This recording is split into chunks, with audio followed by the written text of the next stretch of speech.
you're not alive for a long period of time and you're dead forever. And so you have this tiny window. I'm going from being Mickey Mouse to being Walt Disney. Fear is one of the most powerful currencies in the world. So what does Gary think about Gary?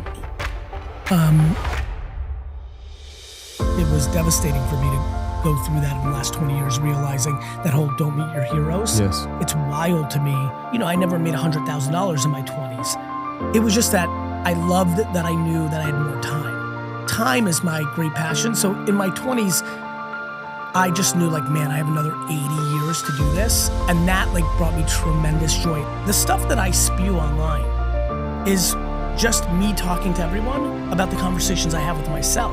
I just have never seen money as the gateway to happiness. I've seen opportunity to build as the gateway to happiness.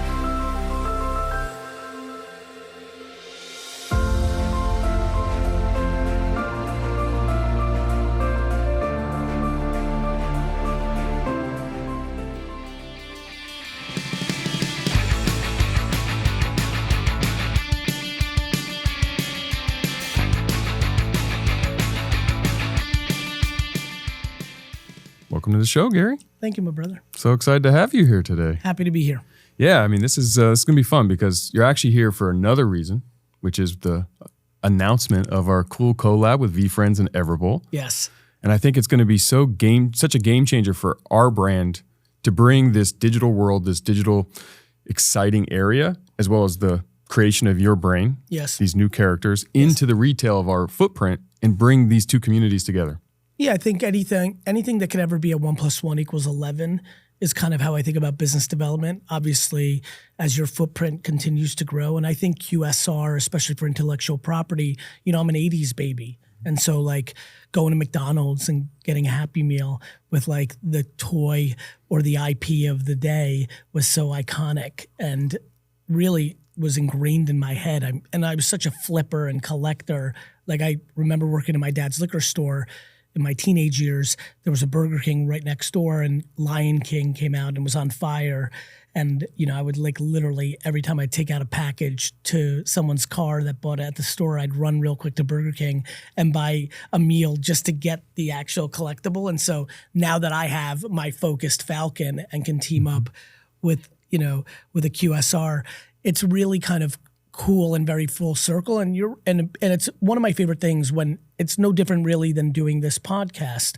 When you're able to bring exposure to something you believe in, and that is able to bring exposure to you, those things work, right? And so for me, many people are going to walk into an everbowl and look up and be like, what is the Focused Falcon thing? What is that, right? And on the flip side, I just sent a text out to people that live within, a 1 hour drive of the location we're going in after, and some of them are going to stop by and go in for the first time. And obviously when we fully announced the partnership, I'm going to drive people to locations, obviously for the vending machine, but also for the partnership we're doing. And I just like that. And I think now that humans have platforms that they can actually drive people to think, I think you'll see more and more of those kind of business development things. And I guess when you were ideating this whole VeeFriends line, did you always think about the gumball machine, the nostalgia of it? Yeah, I did. I thought about that. I thought about the trading cards for sure. I thought about General Mills a lot.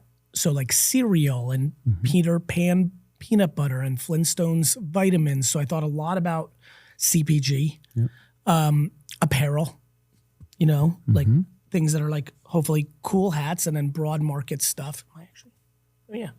Broad market, this is usually my undershirt, just my own, and so, I've had 40 years of thinking about business and pop culture. And so, yes, obviously the NFT form was the most exciting part for me. That was comic book #1 rookie card in the new digital age. And I think that will play out really interestingly well over the next 20, 30 years. But all the real life physical expansions of the intellectual property, and obviously the Pokemons and the Disneys and the Marvels and the Star Wars, there's just so many comps of things you can do, and watch outs over exposure, not doing too many things. When I decided to do this with you, that eliminates 7 to 20 other different things I was looking at.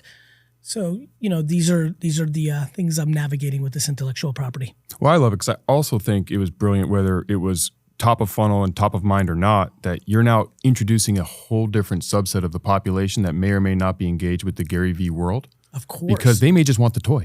Yeah, and really the reverse. And let me explain what I mean by that.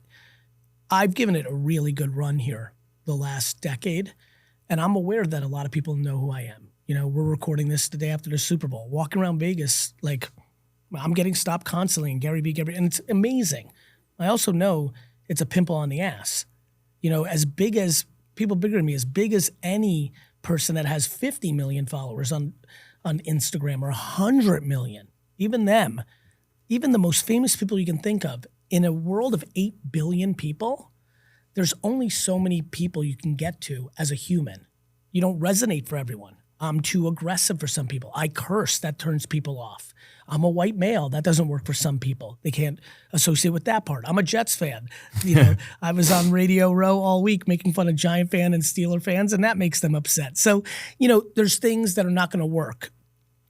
With me, when I look at Mickey Mouse, for me, when you look at these, when you look at Darth Vader, Spider-Man, Superman, Hello Kitty, Pokemon, you realize that Sesame Street, you realize that these characters have incredible reach. And for me, I want to talk about accountability. I want to talk about kindness. I want to talk about tenacity. I want to talk about compassion. Mm-hmm. And, it took me a long time to understand that I was so well parented that I wanted to give back to the world some of those virtues. I'm so happy, I want to share that. And so that is even why Gary Vee, in hindsight, happened. And I want to continue that. And I don't want to use VeeFriends as a gateway drug for people to find Gary Vee. I really don't. Okay. I view this as a transition in my career. It will happen. Yep.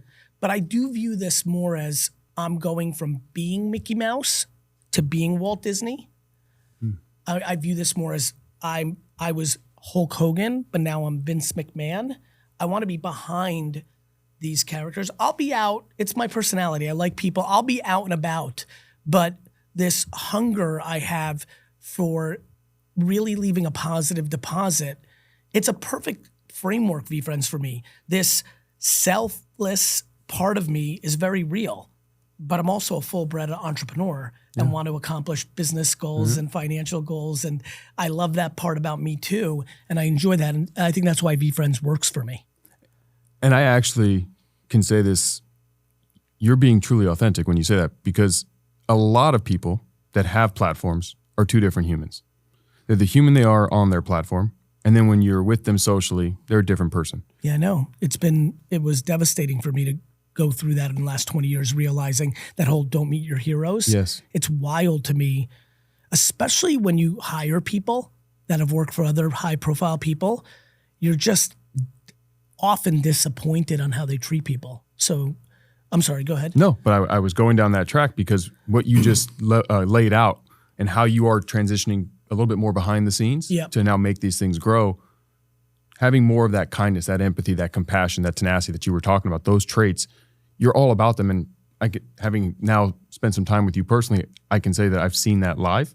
And so I know that you are that same human. Saying all that, and where I was going with it was, in that same vein, if you can now create more brands, create the Vince McMahon who will create the league, the Walt Disney who will create these offshoots of Mickey's with those traits, you can actually better 100%. This community and world. 100%. And I think that's why people get so attracted to you, even though you may be real and you curse and you're a Jets fan, and you are not scared to say something to someone that they need to hear. Yeah. You're authentic and it's coming from your heart. I come from a good place. What definitely allows me to put my head on the pillow is my intent is good. Mm-hmm. I'm in a good place, and I've always been. Somebody said to me, Dustin and I were talking about this on Radio Row, like I was talking about something and the kid jumped in. It was awesome. He was like, yeah, but you've got money. I was like, yeah, but you only are saying that because you're seeing me today. I would argue in a lot of ways, all the stuff I believe in, I believed in even more and executed even more because now my time is being sucked into other things. Mm-hmm. But I was not more happy in my 20s, And I never made $100,000 in my 20s. It was just that I loved that I knew that I had more time. Time is my great passion. So in my 20s, I just knew like, man, I have another 80 years to do this. And that like brought me tremendous joy. As a matter of fact, the stuff that I spew online is just me talking to everyone about the conversations I have with myself. So when I'm out there saying you're 30 or 40 and you have lots of time, like I literally think like this way. I'm 48. I'm like, okay, 48, modern medicine. Like I should probably, God willing, nothing too crazy. I could get to 96. I feel confident in that. And I say to myself, crap, then I'm at halftime. Mm-hmm. And I blew it the first 20 years of my career because I was a kid and didn't have the opportunity to go all the way. So like to me, that brings me joy. I actually am very concerned. This is real talk, very vulnerable. I am a hair concerned of what my psyche looks like in my late 70s, early 80s. I've loved the idea of all this room to create and build. And I do get a hair concerned that if I know there isn't a lot more time, how will that fuck with me? My hope, and I've gotten a little bit more I used to be very scared of this 10 years ago. Lately, now at 48 versus 38, I'm like, okay, wait a minute. What's going to happen is what I'm starting to feel. The more life you live, the more you're grateful for it, the more you've scratched certain itches. Mm-hmm. Even it was so weird. This is crazy, actually. Even this morning, walking to my car from my hotel room to come here, I had this weird thought of like how excited I'm going to be a grandfather. Like how I'm going to like not want to go to like some big business thing because I'm going to want to go to my granddaughter's recital. So, there's a part of me that's starting to get a little wiser about the concept of time.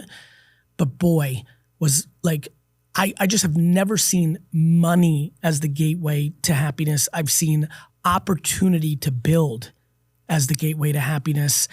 And I think that drives me because I think no matter what financial or even emotional situation you're in, that optimism to you can turn it is very real. Because if you decide you can't, if someone's watching this and be like, fuck you, dude, like you don't know me. My mom was an alcoholic and I was abducted. I mean, like, people have real shit. Yeah. Oh, yeah. I'm like, listen, I get it. But if you just decide to say it's never going to happen for me, like it's over, fuck life, like I got unlucky, it's no, well, then it is. Mm-hmm. It just is. Yeah. How you see life is how it is. And so for me, no matter how shitty it is, my mom was born in the worst country in the world at the time, the Soviet Union. You couldn't leave. It was North Korea. She lost her mother at 5. Her dad goes to jail when she's 10 for 10 years. She has a shit life. She's the most optimistic, positive person I know. What do you think created that optimism in her? Her DNA and probably they talk a lot about, and I'm undereducated on this, I don't know this to be true or not, but boy, do people have a big belief that those first 3, 4, 5 years of your life, there's a lot going on there. And knowing how my mom and what she did for me in those first 5 years, my intuition is that her mom did that before she passed, mm-hmm. and might have just got in that optimistic, nurturing love. And then DNA. Like, sure. I have siblings, I have children. Like, DNA is a real fucking thing. It is, it is what it is. And so I think, I don't know, I sit here and I'm just literally, as I look at that camera, I'm like, man, if one fucking person who watches this video, and millions will over the next decades, mm-hmm. as you and I execute, this will be more interesting for people to watch in 20 and 30 years, is my intuition. Yeah. Man, if one fucking person leaves this saying, you know what, fuck this. Yes, I had pessimistic parents. Even I have pessimistic DNA, but Gary's right. Fuck it. I will go to therapy. And like, when people buy an $8,000 watch to make themselves feel better for a week, I'd rather them put that into a bunch of $250 therapy sessions over several years. Like, I just wish people knew that you're not alive for a long period of time and you're dead forever. And so you have this tiny window. And you better, look, I was born in 1975. What year were you born? 83. Great. 75 and 83. A lot happened prior to 75 and 83. And a lot is going to happen after we're gone. To me, it's like, fuck, man, don't mail this in. Yeah. Because you're mailed in before and after. Don't mail in life. And I find it fascinating that people who have that pessimistic view and they're saying those things, why not fail trying? Why not go for it? Because they're scared of judgment. Jeff, the difference between someone who goes and someone who doesn't is incredibly predicated on their self-esteem and insecurity framework. They don't want to go because it's easier to complain and tell everybody why everybody else got lucky because you're not doing anything. You think the thought, what you're saying is the way others perceive me would control me that much that I would rather be in hell and unhappiness so I can be the victim and say it's because of this, this, and this, rather than have people judge my effort and be in the same position? Yes, because fear is one of the most powerful currencies in the world. Most of the people that will vote in this November election will vote from a place of fear. Most of the way that parents will parent their children between now and forever will be predicated on fear. Most people work for people.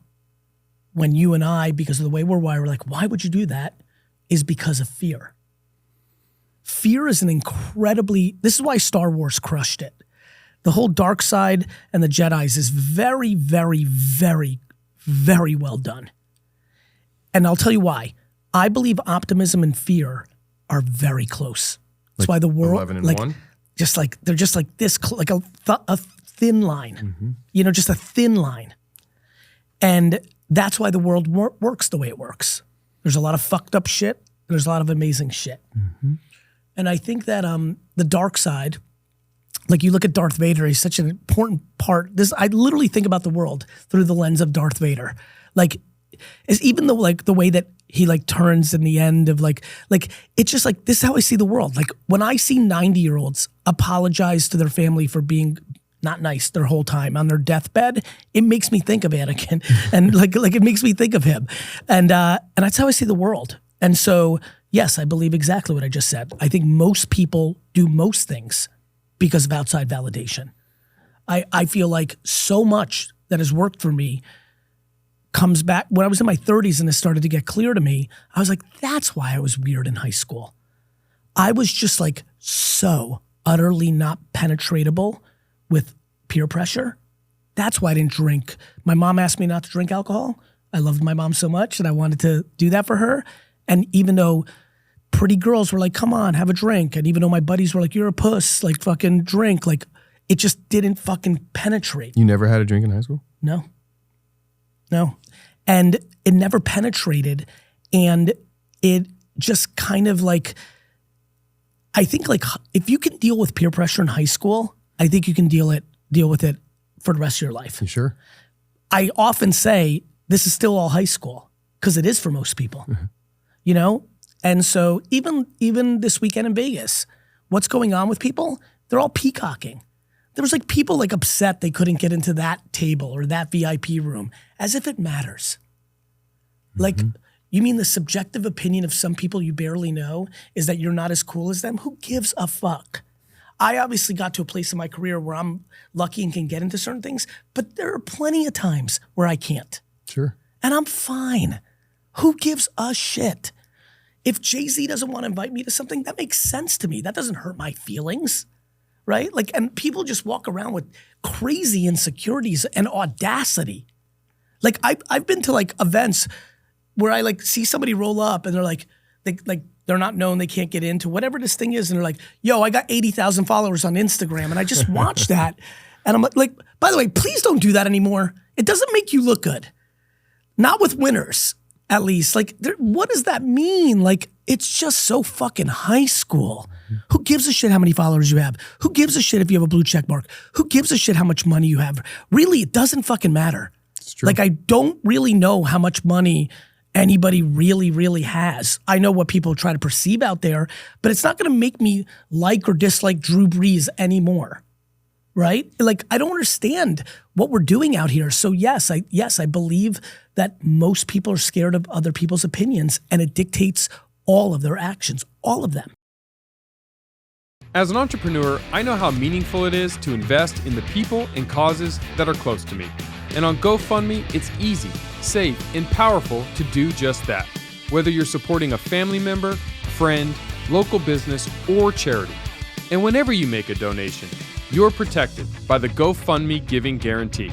Visit GoFundMe.com today to help make a positive difference in your community.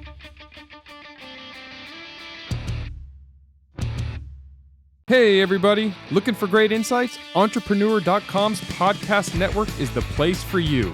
Check out podcasts like Problem Solvers and Smart Passive Income for smart advice. Hear true stories on how success happens, financial updates on dirty money, deep dives with Behind the Review, and food trends on restaurant influencers. And don't miss my new show. It's all at entrepreneur.com/listen.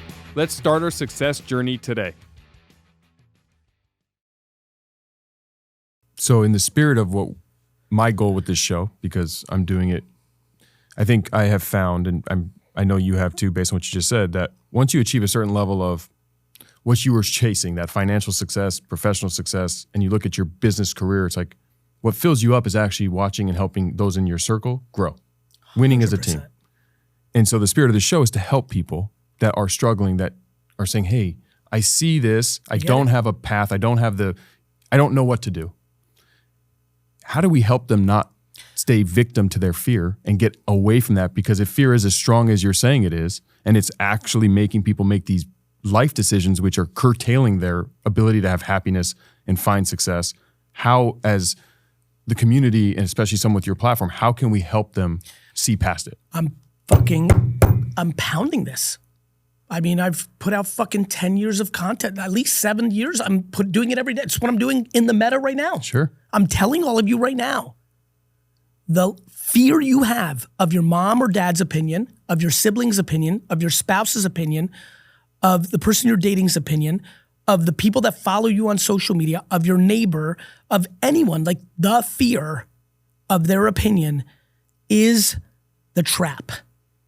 And how do you get out of that? By first understanding, by agreeing with me, by sitting on the other side right now on a laptop or a phone and being like, in a very vulnerable state, saying, he's right. He's right. And once you understand that, it's game over. Yeah. What I mean by that is it's game on, meaning whether it is therapy or exercise or different ways of eating or listening to different content. You know, one of the things that drives me crazy right now is I already know that fear is the enemy. And then most people right now are in their phones or on television just consuming fear. CNN and Fox do the same shit, people. They sell fear. Mm-hmm. They're just selling a different message of fear. A lot of people that are trying to sell you shit are selling fear. Yeah. Like, if you don't take this supplement, you're going to die. Oh, fuck. You know, like it's fucking fear. And so, you know, I think it's very clear to me that what can they do? They can be self-aware and vulnerable with themselves. I'm not even asking you to talk to anybody. Just talk to yourself. All I'm asking is for you to talk to yourself and say, how much truth is in this? And people don't realize that they've been doing it their whole life. This is why I hate the school system. Like, this whole A, B, C, D, F thing is crazy. Like, people just conform into getting an A, that short-term validation on something that means nothing. Mm-hmm. The amount of straight A students that I meet, happened 3 different conversations this weekend that were like, yeah, I just knew how to get the A. I memorized it for the test, and then I was out. I don't even remember anything. That wasn't learning. Mm-hmm. That was memorizing to conform to a system that doesn't match real life. That sucks. Yeah. So I don't know, like, this is one big game of self-esteem. This is why I tell parents, you're worried about your kids, create true self-esteem. That's why 8th place trophies fucked it up. Yeah. That was fake self-esteem. And those kids knew. And we're seeing the result of that in today's world. Massively. These parents told these kids, we don't think you're good enough, so we're just going to reward all of you. There's nothing worse than a parent indicating that they don't think you're good enough. 8th place trophies. Yep. And the worst one, giving them money after they're an adult. For everybody who's got every parent right now. And I don't like giving parenting advice individually. I like doing it macro. Because individually there's a million dynamics, and I don't know you and you don't know me. But macro. By far, the biggest observation I've had in the last decade of all the trillions of DMs that I read is that if you're 22 to 30 and your parents are giving you money, there's bad shit going on mentally. There's resentment by the parents. They don't realize what they're doing, but they're building resentment towards their child. and there's deep insecurity about the kid because their parents are saying to them, I so don't believe in you that I have to give you money. It's a big problem. Now, before all the kids go, yeah, fuck you, mom and dad, be a fucking grown-up and stop taking the money. If you shit on your parents and you're over the age of 18, and I'll make it even easier for you. If you shit on your parents and you're over the age of 22 and they give you money, you're a fucking asshole. Straight talk. If you take money from your parents and you're over the age of 22, get their names out of your fucking mouth in any negative form. Kiss the ground they walk on. Shut your fucking mouth. You don't want them to have say? Stop taking the bag. Mm-hmm. Whoever pays for something has say. You don't want your parents to have say? Stop taking the fucking money. And don't do it cute. Like let them still pay for your Uber because it's on their credit card. Or their cell phone. Yeah. Or you're on the fucking family plan. Get the fuck off the family plan. Is Netflix okay? No. Okay. Not even the shared fucking password, even though they shut that shit down. Good job, Netflix. Yeah. Good job. That was such a rope-a-dope. Let us get us all into the sharing the passwords, and then we're just going to cut it off. Yeah, they gave you the drug. Fuck. Yeah. So Netflix. Smart. So smart. Netflix, you fucking gangster. I think there's two sides, though. You did say the 8th place trophy is parents not believing in their kids, but it was well-intended, the 8th place trophy. It was well-intended. So with my kids, I never played with that. Yeah. I would tell them. Me too. Because I think it's more important that kids at that age learn how to lose and it doesn't break them. Because we're so fragile today. Everyone has this need to be offended and they can't handle adversity and losses because they've never had to learn it. I know. And adults don't learn shit. No shit. I'm on board. I think that's the challenge. I think we should bring back fighting. What kind of fighting? I think it was good that in 3rd grade, 6th grade, 5th grade, I got into fights. Oded Weinstock, if you're out there, please email me, Gary@VaynerMedia.com. We need our 4th fight. I had a trilogy with this dude. It was like Ali Frazier. I fought him in 2nd, 5th, and 6th grade. What was the record? Were you 2-1. He fucking caught me. Twice? No, I won twice. I won in 2nd grade, blowout. I kicked him off his bike, sat on his back and just pounded his back, crushed him, cried home. Then the big fight, actually, I misspoke. We actually fought twice in one day. So it was 2nd grade, then there was always that rivalry. And then in 6th grade, he fucking got me. He punked me in an interesting way. I talked some shit. We always had a rivalry. I talked some shit. I turned around. He pushed me, and the locker caught my little skinny ribs, like the combo. And I fell, and he got on top of me, and he was like kind of on top of me. And then the teachers broke it up because this was like before homeroom. And I didn't think much of it because it wasn't like a full-fledged fight. But then by 1st, 2nd, and 3rd period, everybody was whispering like Oded beat up Gary. And I was like, holy shit. My whole entire reputation is on the line. I was petrified. So at lunch, I like got up and walked over his table. I'm like, after school at Marco's house. So there's kid Marco that lived right by John Adams Middle School. And the ice cream truck parked in front of his house. And there's this little hill. And so like literally out of like a 1970s movie, at 3:15 after school, full circle, 60 fucking kids. I don't know. Yep. Till this day, it was the most scary moment of my life because I knew within seconds everything was going to be decided from my entire childhood. And by the way, we were the same size in 2nd grade. By 6th grade, he was bigger than me. And we're in this I'll never forget, Tyler Bunting was in his corner, Robbie Turnick and Andy Greco in my corner, a bunch of kids. And the fight starts, like straight up, like go. And pretty quickly, he gets the upper hand in a clinch, and he's on top of me. And I swear to you, Jeff, this is like, it's unbelievable how childhood works, back to adversity and losing. When I tell you I was in trouble, like he's on top, like the bat on top, not like UFC on top? Yeah, like UFC on top, like I'm there, and I'm like literally he's throwing punches, and some are catching and some aren't. And he's probably like 30 pounds heavier than me when we were both he was 100, I was 70 or whatever the fuck it was. And I'm like literally like, for the love of God, I've got to fucking get out of this. And somehow I get out of it, and then I get I will always say this, I got lucky. I get him off, and I throw like a punch and a kick. We're both on the ground.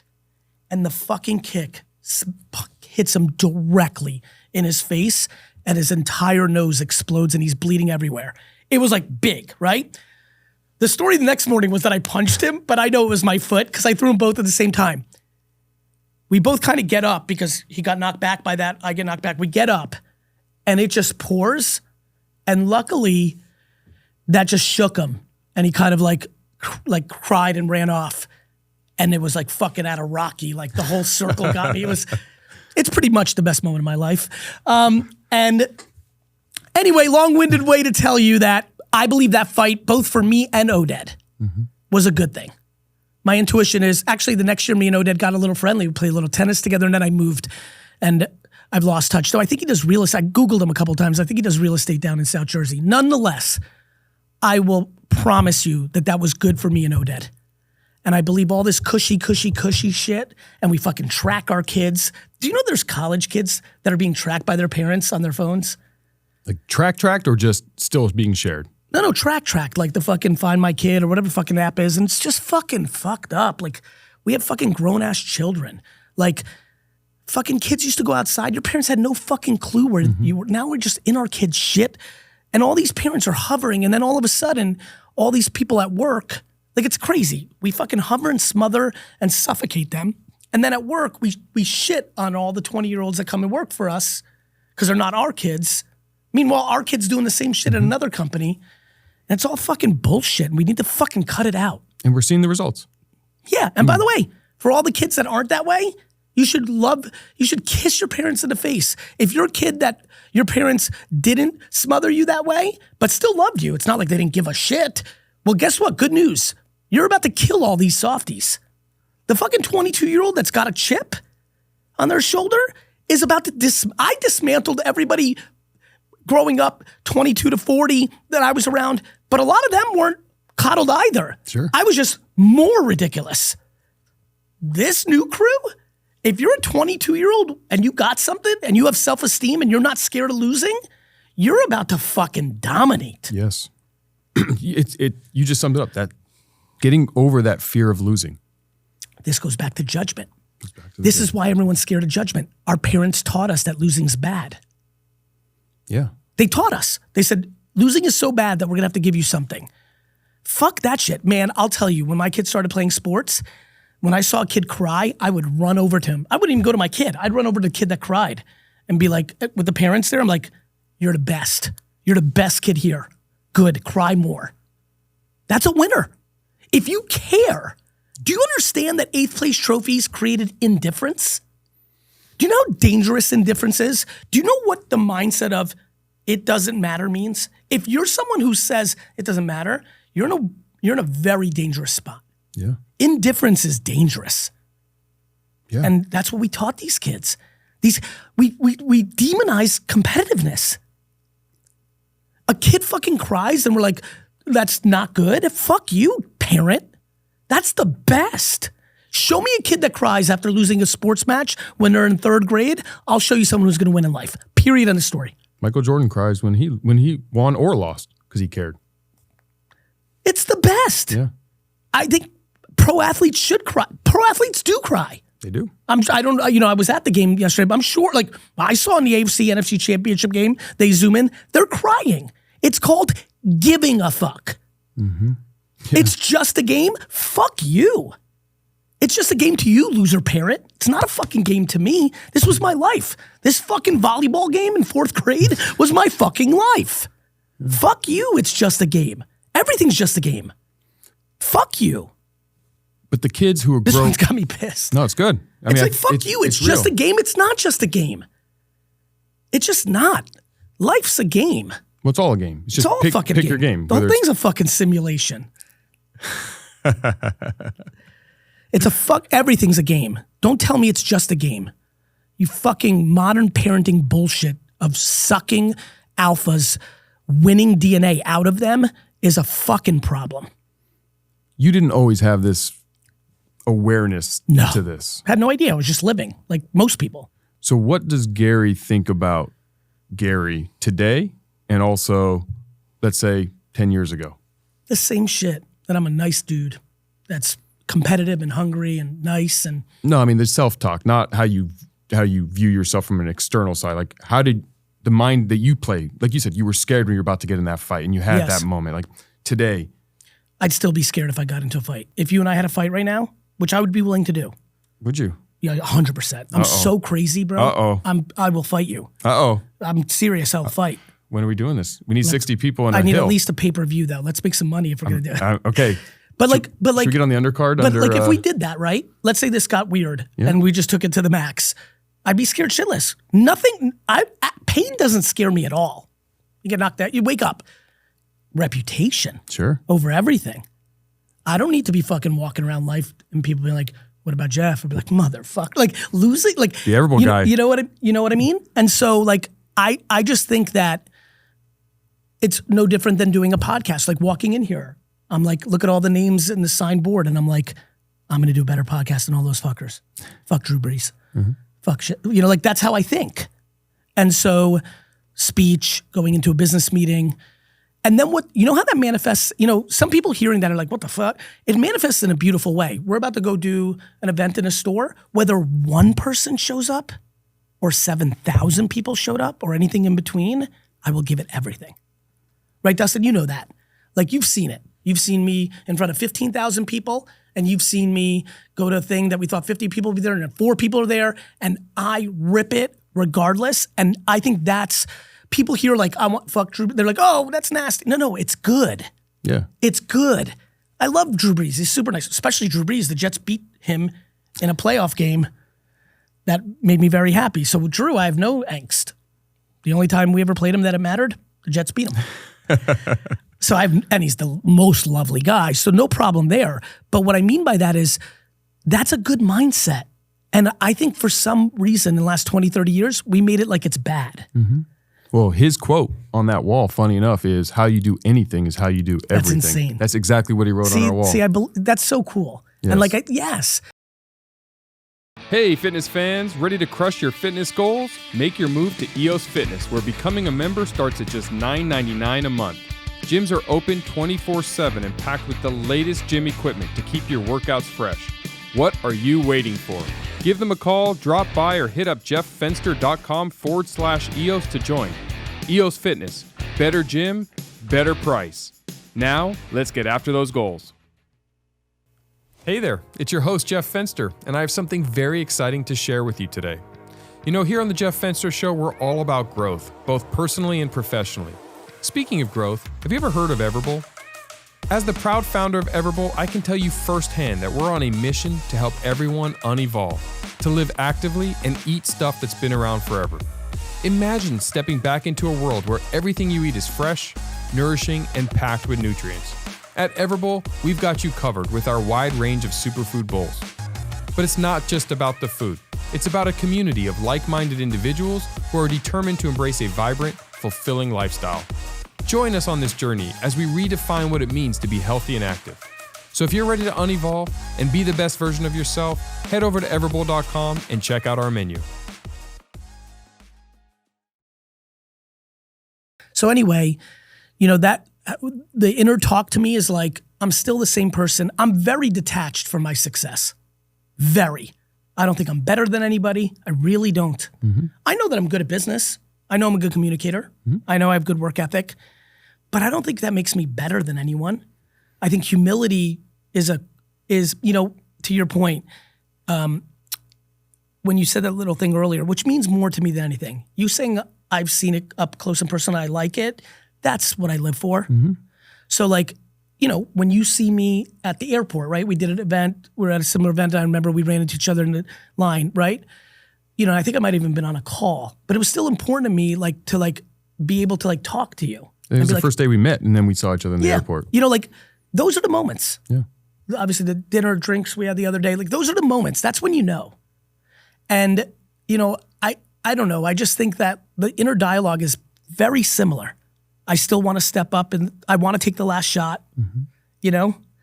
You know, that fear is amazing. That currency. Now I'm chill with my fear, meaning, again, you've, I think, seen this. Dustin, you definitely know. Some of you have seen, like, the second before I take the stage in front of 5,000 people, I'm on my phone trying to, like, do some business or get some stuff done. Like, I get into a zone. It's not a crippling fear. It's just, it's a humble currency. It means, hey, fuckface, this is me talking to myself. It doesn't matter what you've ever done. Yeah.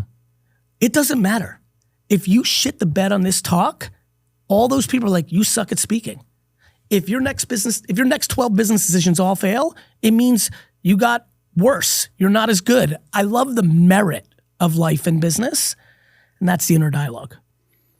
Do you find that when you're going through those moments and you look back at where you were to where you are, have you noticed yourself are you self-adjusting on that growth? I'm sure. Of course. Consciously or just subconsciously? Much more subconsciously, is my belief. But consciously too, I think as a communicator, I definitely consciously make sure that if I'm on a talk track, that I create clarity, right? This is why I like doing a podcast like this. A clip might be out of context, and so I definitely think about that. I read all the comments. I read comments and I read DMs. So I have a sense of, am I hitting the mark? Are people getting what I'm saying? Mm-hmm. And anytime I'm misunderstood, I take it on me. I hate when people blame the audience. Yeah. This is a good one actually for this show. Yeah. I don't talk about this enough. I hate when people blame the audience. If you only have 1,000 views, that's not their fault. I hear it all the time. People are like, they don't get me. I'm too ahead of my favorite bullshit excuse. I'm too ahead of my time. No, you're not. People are just not interested in your shit. I don't blame the audience.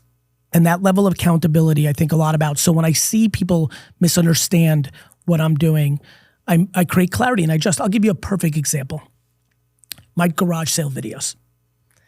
When I read the comments, they're like, what the fuck? This fucking multimillionaire is ripping people off. They got a $50 item and it's $8 and he's nagging them down to $4. For me, I'm doing a show to teach people who only have $83 in their bank account how to get to the next place. Yep. And for me, it's not like I'm taking the items I'm buying at garage sales and actually flipping them. I'm giving them to my nephew to teach him entrepreneurship. But I read the comments in the last episode I did. I said, by the way, every dollar I save, I'm going to make a donation to charity. Because not for any other reason, I'm not overly worried about those comments. I'm overly worried about the people that make those comments. I want to suffocate out their excuse. Yeah. I want to give them one less thing to say, but what about this? What about the gas? What about the shipping fees? What about eBay costs? I'm like, you mean costs of good of running a business? I want to give them one last thing to say, okay, I don't see the angle to be cynical or complain or shit on. Instead, what's left is motivation and optimism. Fuck it. Instead of sleeping into 11 this Saturday and doing nothing, I'm going to wake up at 6:30. I'm going to take $30 and see how right or wrong Gary Vee is. And I can tell you by the hundreds of emails I've gotten in the last 5 years about it, there are very few things I do in life that make me feel more fulfilled than my garage sale videos. Because the emails I get on the other side, it feels great when real business people like yourself hit me up and say, hey, that thing you did about TikTok, that really helped me. Or hey, the blockchain, like when you said 99% of NFTs were going to go to zero, that made me look at it differently and this helped me. But when fucking someone emails me and shows me a screenshot of their Wells Fargo of $4.09, and then they send me screenshots of their eBay account with $35,000, and they're like, I went from $4 to $35,000 in a year going to thrift stores and fucking garage sales because of one of your videos,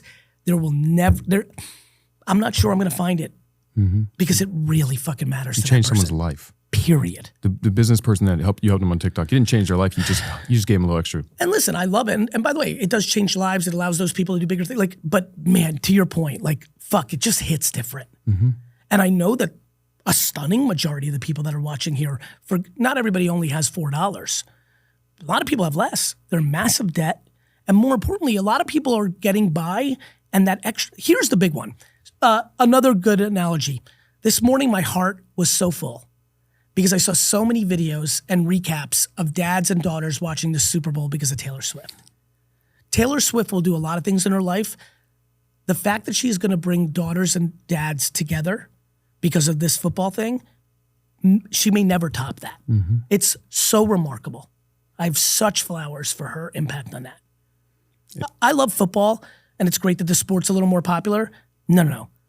The amount of dads and daughters that are going to build their relationship off of this moment. Because a lot of the videos I've seen is like, okay, she's now watched football. Now I'm taking her, not mom, to her next Taylor Swift concert. It's the best. Anyway, to me, those kind of things are just so important and so impactful. And I think there's so many opportunities to bring positivity to the world, and I just wish more people focused on it. Well, that's a great segue to my last question before rapid fire. For all the entrepreneurs, aspiring entrepreneurs, entrepreneurs, people working in jobs that don't want to be an entrepreneur but just want to be the best version of themselves, what are those couple things that you want them to start to think about consciously over the next 365 days? So a year from today, they're not in the same position, living the same issues, same uncertainties. What are those traits that you think can be worked on, should be worked on, and aren't talked about enough because they're overlooked? This is going to, again, seem nuanced and complicated, but I think it will land, especially if somebody's watching this, is my intuition. The number one way to get happier is to take on 100% full accountability. If you literally wake up, this is very nuanced, so I'm going to say it nice and slow. If you wake up and say, everything is my fault, when people hear that, they think that will make you more unhappy. I'm a piece of shit, I'm a loser. It's not true. It is if you don't understand it, which is why I'm breaking it down slow. If you say everything is my fault, you get optimistic in knowing that you can then fix it. It's a big deal. The reason I believe that I'm happy is because I think everything's my fault. And so what happens is if you're blaming your parents, which so many do, you're in big trouble. Because guess what? They had parents too. So blame your grandparents. You know, VCon, I said, fuck your grandparents. And the whole crowd was like, what the fuck just happened? And I was like, no, but let me explain what I'm actually trying to say, right? Which is, you can't be mad at your dad knowing that your grandma fucked him up. And oh, by the way, there's great grandparents. So I think what I want for everyone is to be fully accountable. It's like the amount of people that blame Trump, then Biden, then Trump again, then the president. What a joke. Their parents. I get it, but it's not going to be productive. The second you realize, like, sure, you could have a lot of anxiety and resentment towards your mother, but you're now grown. And maybe instead of buying a new Xbox, you can go do therapy, meditation, exercise. And by the way, you don't need to pay for things. Why don't you go outside and take a 2-hour walk, put on some headphones, because I know you have those, and listen to a podcast that's free. This right here, listen to it every day.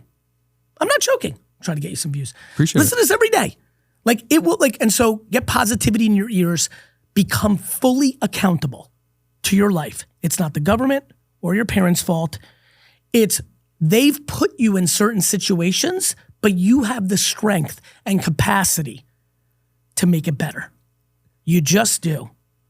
And once that happens, it becomes such a good life. You're mad at your husband? Talk to him. Instead of being resentful and acting out, go and have a couples therapy session. Or if you can't afford it, because I always hedge against that. Because again, the comments will be like, oh, yeah, therapy, but $200. Okay. How about just being kind and candorous to your spouse? Sit them down and be like, I don't like when you do this. I don't like that you're doing that. I don't appreciate that after you're done with work, you go hang out with your buddies.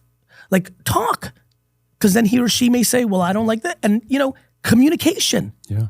Get the poison out of your body. That's another thing I would want. Get the poison out of your body. That poison, those feelings, you've got to say them. Now, if you wait until you're on full tilt and you're like, Mom, you're a fucking piece of shit. You fucked me up. That's not going to be productive. Right. Mom's not going to be like, oh, thank you. No. You got to get into the right place to have these talks, and they're not going to be receptive. I haven't been, like, in my life when people have come to me, like, it's not a natural, like, it's hard. Yeah. And I'm very accountable. And even for me, it's like, I don't like that. Yeah, you get defensive. Like, I don't like that. But I've gotten really good at being like, like, and I like it. And like, now I really appreciate the feedback. And like, we just all have to go there anyway. Accountability and kind, candor communication on some of the shit that's inside of you, and understanding the following sentence. And if you do none of that, I don't give a fuck. Like, I'm not your fucking dad. You're not my brother. You know what I mean? Like Like, I get so mad when people get mad at people that are trying to help them. Fuck you, okay? Knock yourself out. Sit in your fucking room and be angry for the rest of your life. What the fuck do you want? Stand on your own two emotional feet. I want it for you. I will be out here doing shit like this forever. Like many, by the way, I'm not special. There are many, many, many of thousands of people out there navigating, trying to put good shit out there, right? Yep. And, you got to find the person that does it for you. But like, man, complaining is fucking loser shit. It's dangerous. It's self-deprecating. Well, self-deprecating could be cute. It's in jest. Yes, in jest, to your point. But that's, at least self-deprecation, even in jest or in reality, there's a level of accountability. That's like not loving yourself enough. Yeah. Complaining is, my boss will never let me succeed. Are you out of your fucking mind? Your boss at a random company? There's 87 trillion companies. Yeah. Quit. Oh, easy for you to say, Gary, I have a mortgage, I have this. No, okay. So tonight, instead of doing whatever the fuck you're doing for 4 hours that isn't what I'm about to tell you, go on LinkedIn and email 100 people. Update your LinkedIn account. Post content about your expertise in financial services or in real estate or in bagel making, and let somebody find you. You can do shit. Yep. You can do shit. And I'm not sitting here trying to motivate you. This is I actually get weird when people are like, you're motivational. I'm like, I'm practical. I'm not motivational. I'm obsessed with practicality. Yeah. Like, if you hate your job, you can either drink alcohol to escape it. You can find another loser friend and complain with them and be like, or you can go home and pound LinkedIn until your next job comes that pays you more so you can leave. Or, to your point, you can take a self-awareness moment and say, what am I doing at my job that is keeping me from growing? Well, you're going fucking 301. I'm just trying to show them how easy it is to get away. Fair. Kudos to you. You took it up a notch. Yeah, or you could be like, why does this... Well, maybe because I'm a gossip in the office and causing trouble. No wonder fucking boss is mad at me. Maybe because... How about this one? Maybe because I know that I'm working remote for 3 days a week and I'm really only working 4 hours. You fucking full of shit fuckers. How about that one? Fuck my job. I'm like, you don't work. The fuck do you want them to do? Most bosses and leaders, they want their best talent. If you're the best, they're going to move you to the top. And by the way, let's go the other side. I know a lot of bosses hold down talent that's better than them because they don't want them to jump them. I know that. Oh, yeah. I'm thinking about it as a I know. founder. I know. Notice where I just jumped in. Sorry, you're right. No, you're like me. The only thing you care about is the logo. Yeah. I'm agnostic. I don't care if you're my brother-in-law, my best friend, or somebody I met yesterday. Whoever can be the best player on the field. This is why I'm going to win Super Bowls when I buy the Jets. I'm agnostic. Remember, no emotion. I'm going in on you. I got it. You got a spot for me. I got it. But you're talking like a founder. A lot of these people. You're right. Right? You're right. Seen it? No, you're yeah, right. Because I've never been a boss. I'm a founder. And you know this. You've seen it in your organization. Yes. You've seen it. I know it right now. There are people right now in my company that I know are suppressing the person underneath them because the person underneath them is more talented. I mean, you're right. So there's a lot of things. But in that scenario, that person that's being suppressed, even if they're right, even if they're 100% right, their boss is doing it, great. Go get another job. Mm-hmm. You can do it. You can do it. Well, that was great. Now we got to do quick rapid fire. Let's do it. 3 questions. Great. 30 seconds or less. I got to answer in 30 seconds left. This might be less. the biggest challenge of the entire podcast, but I'm ready. You got to stare in the camera one. Yes. All right. You ready? Yes. If you had to distill your entrepreneurial journey into one key lesson, what would it be? Patience over everything. Where do you see this attention trading future evolving the most? Into VR and AR. I think the Vision Pro has given you a little bit of a preview. Technology won't stop. Now, the phone is not going to be the remote control of our lives forever. And last, what is the biggest separator you see in the most successful entrepreneurs? They're in it for the game. Most of you are chasing the trophy, which is the money, which is the car, which is the girl, the guy, the vacation, the house. No question. To me, it's the people that are addicted to the game of entrepreneurship that win. Well, man, I want to thank you for coming on. This was awesome. I'm a huge fan of your message, how you're leading with, be kind, empathy, humility. those traits that get lost when you start to achieve certain levels of success, and the fact that you hold them so loud and proud, you are pushing that forward, you are helping people. You don't have to. You're in a position in your life where you could do whatever the hell you want, and the fact that you are spending as much effort and energy to come on shows like this, travel around the world, give back, speak on stages.